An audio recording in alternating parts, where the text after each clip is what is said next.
Қайырлы күн достар, бүгін сіздермен ұн қуырдақтың видеосымен бөлісетін боламын.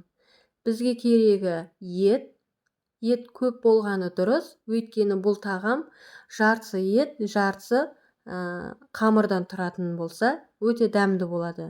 Мен қосымша сәбіз және болгарский перец қостым. Қазанымызға азғантай май құйып, етті қуырып аламыз, үстіне пияз салып тағы қуырып аламыз.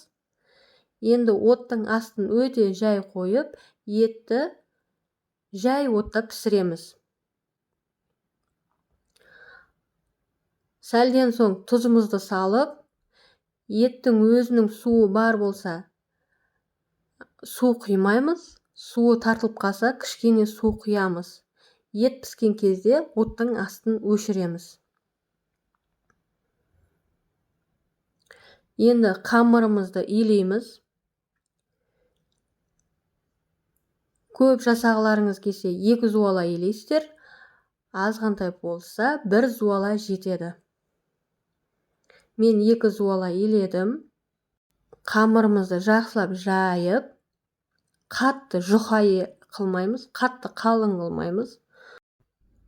Қамырды кесердің алдында болгарский перецті турап салып қойдым, жай пісіп тұра береді. 2 қамырды қосып, видеодағыдай кесіп аламыз. Енді қамырымызды жартылай пісіріп алуымыз керек.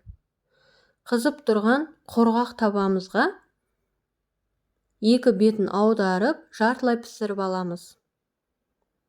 Осылай қайырған кезде, ораған кезде сынып кетпеу керек, қатты пісіріп жібермеңіздер. Сәл ғана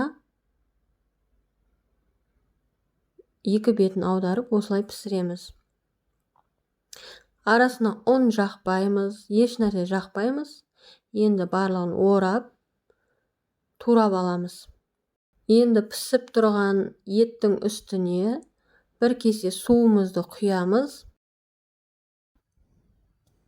Суымызды құйғаннан кейін оттың астын барынша көтереміз. Суымыз қатты қайнау керек. Турап алған қамырды үстіне кішкене май құйып араластырып аламыз. Қамырымыз сонда жабысып қалмайды. Қатты қайнаған соң қамырдың барлығын үстіне салып, қатты отта бетін жауып 5 минут қайнатамыз. Қамырымыз 5 минутта пісіп шығады, өйткені жаңа жартылай құрғақ табада пісіріп алдық. Міне ұн қуырдағымыз пісті. Оттың астын бірден өшіреміз. Жақсылап 1 рет араластырып, тағы да бетін жауып 3-5 минутқа қойып қоямыз. Осымен ұн қуырдағымыз дайын. Барлығымызға ұнады. Сіздер де жасап көріңіздер.